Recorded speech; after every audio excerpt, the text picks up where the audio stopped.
Uriel, the Heretic of Zata.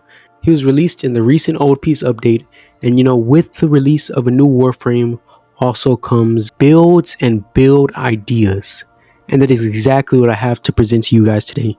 So let's get right into it. Now, a random thought that I had when it came to Uriel and seeing his kit was, would there be a way for me to make Infernalists really strong to the point where I could just walk around and everything would die?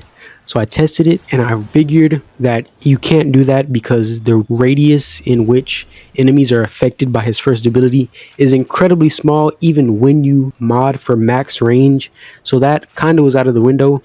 But then I thought there might be a way to, build upon that initial thought and make it better than what it was initially. And yes, I did build upon that initial thought, and I thought of Breach Surge from Wisp. And this build actually works really well. Pretty much all you have to do is walk near enemies and they're going to get hit by Infernalists. You activate Infernalists first, and then you want to also activate Breach Surge alongside Infernalists.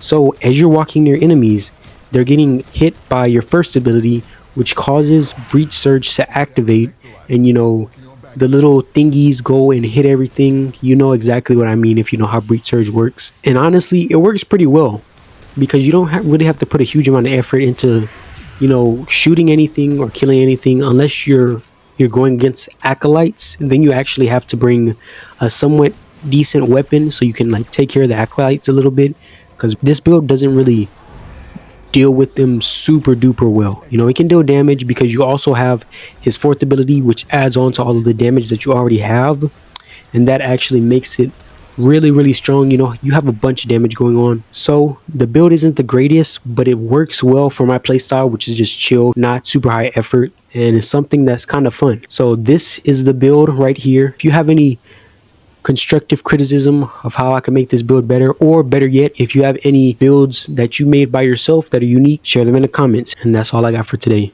and I'll see you guys in the next video.